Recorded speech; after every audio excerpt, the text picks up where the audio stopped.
ರಾಜ್ಯದೆಲ್ಲೆಡೆ ವರುಣನ ಆರ್ಭಟ ಬಹಳ ಜೋರಾಗಿರುವಂಥದ್ದು.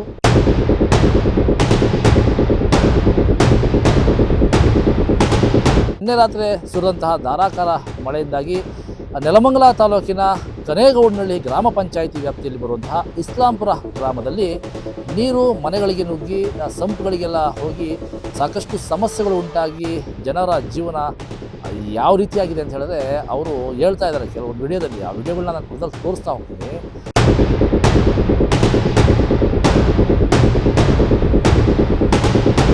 ಈ ಆಡಳಿತಶಾಹಿಗಳು ಮಣ್ಣು ತಿಂತಾ ಇದ್ದಾರಾ ಅಥವಾ ಹೊಟ್ಟೆಗೆ ಏನಾದ್ರು ಅನ್ನ ತಿಂತಾ ಇದ್ದಾರಾ ಗೊತ್ತಾಗ್ತಾ ಇಲ್ಲ.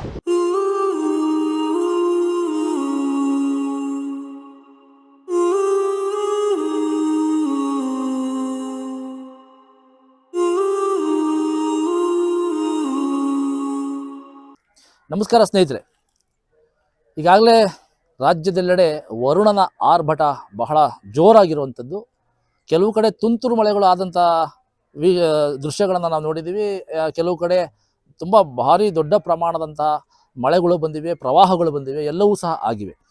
ಆದರೆ ನಿನ್ನೆ ರಾತ್ರಿ ಸುರಿದಂತಹ ಧಾರಾಕಾರ ಮಳೆಯಿಂದಾಗಿ ನೆಲಮಂಗಲ ತಾಲೂಕಿನ ಕನೇಗೌಡನಹಳ್ಳಿ ಗ್ರಾಮ ಪಂಚಾಯಿತಿ ವ್ಯಾಪ್ತಿಯಲ್ಲಿ ಬರುವಂತಹ ಇಸ್ಲಾಂಪುರ ಗ್ರಾಮದಲ್ಲಿ ನೀರು ಮನೆಗಳಿಗೆ ನುಗ್ಗಿ ಸಂಪುಗಳಿಗೆಲ್ಲ ಹೋಗಿ ಸಾಕಷ್ಟು ಸಮಸ್ಯೆಗಳು ಉಂಟಾಗಿ ಜನರ ಜೀವನ ಯಾವ ರೀತಿಯಾಗಿದೆ ಅಂತ ಹೇಳಿದ್ರೆ ಅವರು ಹೇಳ್ತಾ ಇದ್ದಾರೆ ಕೆಲವೊಂದು ವಿಡಿಯೋದಲ್ಲಿ. ಆ ವಿಡಿಯೋಗಳನ್ನ ನಾನು ಪಕ್ಕದಲ್ಲಿ ತೋರಿಸ್ತಾ ಹೋಗ್ತೀನಿ. ಯಾವ ಮಟ್ಟದಲ್ಲಿ ನೀರು ಇಲ್ಲಿ ಹೋಗ್ತಾ ಇದೆ ಅಂತ ಹೇಳಿದ್ರೆ ಈ ಆಡಳಿತಶಾಹಿಗಳು ಮಣ್ಣು ತಿಂತಾ ಇದ್ದಾರಾ ಅಥವಾ ಹೊಟ್ಟೆಗೆ ಏನಾದ್ರು ಅನ್ನ ತಿಂತಾ ಇದ್ದಾರಾ ಗೊತ್ತಾಗ್ತಾ ಇಲ್ಲ. ಸುಮಾರು ವರ್ಷಗಳಿಂದ ಇಲ್ಲಿರುವಂತಹ ಜನಗಳ ಬೇಡಿಕೆ ರಾಜಕಾಲುವೆಗಳು ಒತ್ತುವರಿಯಾಗಿವೆ. ಬಂಡವಾಳಶಾಹಿಗಳು ಬಂಡವಾಳವನ್ನು ಹಾಕಿ ಲೇಔಟ್ ಮಾಡಿದ್ದಾರೆ. ಆ ಲೇಔಟ್ಗಳಲ್ಲಿ ಏನು ರಾಜಕಾಲುವೆ ಅಂತ ಹೇಳ್ತಾರೆ ಅದೆಲ್ಲ ಮುಚ್ಚೋಗಿದೆ. ಇದನ್ನು ತೆರವು ಮಾಡಿಸಿ ರಾಜಕಾಲುವೆ ಮುಖಾಂತರ ನೀರು ಹರಿಯೋದಕ್ಕೆ ಒಂದು ಅವಕಾಶ ಮಾಡಿಕೊಡಿ, ಇಲ್ಲಿನ ಗ್ರಾಮಸ್ಥರು ನೆಮ್ಮದಿಯಾಗಿ ಜೀವನ ಮಾಡೋದಕ್ಕೆ ಅವಕಾಶ ಕಲ್ಪಿಸ್ಕೊಡಿ ಅಂತ ಅಧಿಕಾರಿಗಳಲ್ಲಿ ಲಿಖಿತ ರೂಪದಲ್ಲಿ ಎಷ್ಟು ಮನವಿಗಳು ಕೊಟ್ಟರು, ಮೌಖಿಕವಾಗಿ ಲೀಡರ್ಗಳು ಹೋಗಿ ಮಾತಾಡಿದ್ರು ಸಹ ಅಧಿಕಾರಿಗಳು ಯಾವ ಬಂಡವಾಳಶಾಹಿಗೆ ಮಾರಾಟ ಆಗಿದ್ದಾರೆ ಅನ್ನೋದೇ ಗೊತ್ತಾಗ್ತಾ ಇಲ್ಲ. ಮಾರಾಟ ಆಗಿರುವಂತಹ ಅಧಿಕಾರಿಗಳಿಗೆ ಧಿಕ್ಕಾರವನ್ನು ಹೇಳುವಂಥ ವಿಚಾರವಾಗಿ ಇವತ್ತು ಈ ಗ್ರಾಮಕ್ಕೆ ಬಂದು ನಾವು ಮಾತಾಡ್ತಾ ಇದ್ದೀವಿ. ನಾವು ನೋಡ್ತಾ ಇದ್ದೀರಾ ಈ ಹಿಂದೆ ಅವು ಏನು ಲೇಔಟ್ ಕಾಣ್ತಾ ಇದೆ, ಇವೆಲ್ಲವೂ ಸಹ ನೂತನವಾಗಿ ತಲೆ ಎತ್ತಿರುವಂತಹ ಲೇಔಟ್ಗಳು. ರಾಜಕಾಲುವೆ ಬಹಳ ವರ್ಷಗಳಿಂದ ಈ ಒಂದು ಗ್ರಾಮದಲ್ಲಿ ರಾಜಕಾಲುವೆ ಸಹ ಇರುವಂಥದ್ದು. ಆ ರಾಜಕಾಲುವೆಗಳನ್ನೆಲ್ಲ ಮುಚ್ಚಾಕಿ ಇವತ್ತು ಬಂಡವಾಳಶಾಹಿಗಳು ಬಂಡವಾಳವನ್ನು ಹಾಕಿ ರಾಜಕಾಲುವೆಗಳನ್ನು ಮುಚ್ಚಾಕಿ ಇಲ್ಲಿ ಮನೆಗಳನ್ನು ಕಟ್ಟಿ ಏನು ಐಷಾರಾಮಿ ಜೀವನವನ್ನು ಮಾಡೋದಕ್ಕೆ ಸೈಟ್ಗಳನ್ನು ಮಾರಾಟ ಮಾಡಿದ್ದ ಎಲ್ಲ ಕಾಣ್ತಾ ಇದೆ ನಿಮಗೆ. ಆದರೆ ಇಲ್ಲಿ ಇರುವಂತಹ ಗ್ರಾಮಸ್ಥರು ಯಾವ ರೀತಿ ಇವ್ರು ಜೀವನ ಮಾಡಬೇಕು ಅನ್ನೋದು ಅರ್ಥ ಆಗ್ತಾ ಇಲ್ಲ. ಇಲ್ಲಿ ಕೆಳಗಡೆ ತೋರಿಸಿ ಸರ್ ಸ್ವಲ್ಪ ನೋಡಿ ಯಾವ ರೀತಿ ಇದೆ ಇಲ್ಲೆಲ್ಲ ಜಾಗ. ಅಲ್ಲೆಲ್ಲ ನೀರು ಕೊಚ್ಕೊಂಬರುತ್ತೆ, ಬಂದು ಮನೆ ಒಳಗಡೆ ಎಲ್ಲ ಸೇರುತ್ತೆ, ಸಂಪುಳಿಗೆ ಹೋಗ್ತಾ ಇದೆ. ಗ್ರಾಮ ಪಂಚಾಯಿತಿ ಅಧ್ಯಕ್ಷರಾಗಿರ್ಬೋದು ಅಥವಾ PDO ಅಭಿವೃದ್ಧಿ ಅಧಿಕಾರಿ ಅಂತ ನಾವೇನು ಹೇಳ್ತೀವಿ ಅವರಾಗಿರ್ಬೋದು, ಏನು ಮಾಡ್ತಾ ಇದ್ದಾರೆ? ಸರ್ಕಾರದ ಸಂಬಳವನ್ನು ತಗೊಂಡು ನೀವು ಸಾರ್ವಜನಿಕರ ಹಿತದೃಷ್ಟಿಯಿಂದ ಸಾರ್ವಜನಿಕರಿಗೆ ಅನುಕೂಲ ಆಗುವ ನಿಟ್ಟಿನಲ್ಲಿ ಕೆಲಸ ಮಾಡಿ ಅಂತ ಹೇಳಿದ್ರೆ ಯಾರೋ ಬಂಡವಾಳಶಾಹಿಗಳಿಗೆ ಲೇಔಟ್ ಮಾಲೀಕರಿಗೆ ಮಣಿದು ನೀವು ಇವತ್ತು ಇಲ್ಲಿ ಕೆಲಸ ಮಾಡುವಂತಹ ಎಲ್ಲ ವಾತಾವರಣ ಸೃಷ್ಟಿ ಮಾಡಿದ್ದೀರಾ. ಜನ ಇಲ್ಲಿ ಟ್ಯಾಕ್ಸ್ ಕಟ್ತಾ ಇಲ್ವಾ? ಸರ್ಕಾರಕ್ಕೆ ಟ್ಯಾಕ್ಸ್ ತಗೋತಾ ಇಲ್ವಾ? ವರ್ಷ ಆಯಿತು ಅಂದರೆ ಬಂದು ಟ್ಯಾಕ್ಸ್ಗಳನ್ನ ಕಲೆಕ್ಷನ್ ಮಾಡ್ತೀರಾ, ಮನೆ ಬಾಗಿಲಿಗೆ ಬರ್ತೀರಾ. ಟ್ಯಾಕ್ಸ್ ಕಟ್ಟಲಿಲ್ಲ ಅಂತ ಹೇಳಿದ್ರೆ ಜನರ ಮೂಲಭೂತ ಸೌಕರ್ಯಗಳನ್ನ ಕೇಳಿದ್ರೆ 0, ನೋ ರಿಸಲ್ಟ್, ನೋ ರೆಸ್ಪಾನ್ಸ್. ಯಾಕೆ ಈ ಥರ ಅಧಿಕಾರಿಗಳು? ಯಾವ ಬಂಡವಾಳಶಾಹಿಗೆ ಮಾರಾಟ ಆಗಿದ್ದೀರಾ ನೀವು ಅಧಿಕಾರಿಗಳು? ಕನೇಗೌಡನಹಳ್ಳಿ ಗ್ರಾಮ ಪಂಚಾಯಿತಿಯ ಅಭಿವೃದ್ಧಿ ಅಧಿಕಾರಿಗಳು ದಯವಿಟ್ಟು ಈ ಪ್ರಶ್ನೆಗೆ ಉತ್ತರ ಕೊಡಬೇಕಾಗುತ್ತೆ. ಇಲ್ಲ ಅಂದರೆ ಸಂಬಂಧಪಟ್ಟ ಮೇಲಧಿಕಾರಿಗಳ ಗಮನ ಸೆಳೆಯುವಂಥ ಪ್ರಯತ್ನ ನಮ್ಮ ಮಾಧ್ಯಮ ಮಾಡುತ್ತೆ. ವೀಕ್ಷಕರ, ಇವತ್ತು ಇದೇ ಗ್ರಾಮದಲ್ಲಿ ಸಾಕಷ್ಟು ತೊಂದರೆಗಳನ್ನು ಅನುಭವಿಸಿದಂತಹ ಗ್ರಾಮಸ್ಥರು ಸಹ ನಮ್ಮ ಜೊತೆನಲ್ಲಿದ್ದಾರೆ. ಎಷ್ಟು ದಿವಸಗಳಿಂದ ಈ ಸಮಸ್ಯೆ ಆಗ್ತಾ ಇದೆ, ಏನೆಲ್ಲ ಸಮಸ್ಯೆಗಳನ್ನು ಎದುರಿಸ್ತಾ ಇದ್ದಾರೆ ಅಂತ ಅವ್ರನ್ನೇ ನೇರವಾಗಿ ಪ್ರಶ್ನೆ ಮಾಡೋಣ. ಸರ್, ಇಲ್ಲಿ ಆಗಿರುವಂತಹ ಸಮಸ್ಯೆ ಏನು? ಈ ಕಡೆ ತಿರ್ಕೊಳ್ಳಿ, ಈ ಕಡೆ ಏನು ಸಮಸ್ಯೆ ಆಗಿದೆ? ಏನು ಇಲ್ಲಿ ರಾಜಕಾಲುವೆ ಒತ್ತುವರಿ ಆಗಿದೆ ಅಂತ ಹೇಳ್ತಾರೆ, ಏನು ಸರ್? ರಾಜಕಾಲುವೆ ಮುಂಚೆಯಿಂದ ಒಂದು 5 ವರ್ಷದಿಂದ ನಾನು ಹೇಳ್ತಾನೆ ಇದ್ದೀನಿ, ಬಂದು ನೋಡ್ತಾ ಇದ್ದಾರೆ, ಹೋಗ್ತಾ ಇದ್ದಾರೆ, ಮಾಡ್ತೀವಿ ಅಂತ ಇವತ್ತವರೆಗೂ ಮಾಡಲಿಲ್ಲ.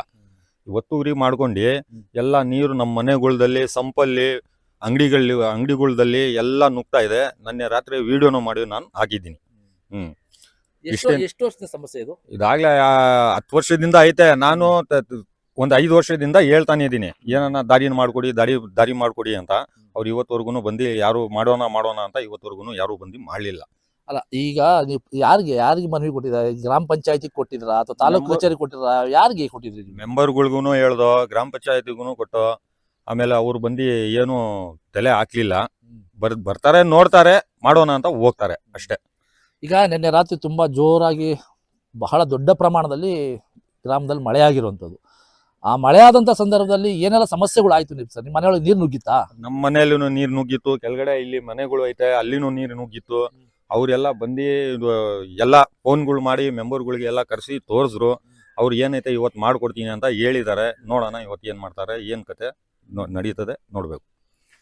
ಸೊ ನೋಡಿದ್ರಲ್ಲ ವೀಕ್ಷಕರೇ, ಗ್ರಾಮಸ್ಥರ ಎಂದು ಒಂದು ಅಳಲು ಏನಿತ್ತು, ಅವರು ತನ್ನ ಅಳಲನ್ನ ಅಧಿಕಾರಿಗಳ ಬಳಿಯಲ್ಲಿ ಹೇಳಿಕೊಂಡ್ರು ಸಹ ಅದಕ್ಕೆ ಸ್ಪಂದನೆ ಮಾಡಿದಷ್ಟು ಒತ್ತಡವನ್ನ ಈ ಬಂಡವಾಳಶಾಹಿಗಳು ಹಾಕಿ ಅವರಿಗೆ ಎತ್ತು ಇಲ್ಲದಂಗೆ ಮಾಡ್ಬಿಟ್ಟಿದ್ದಾರೆ.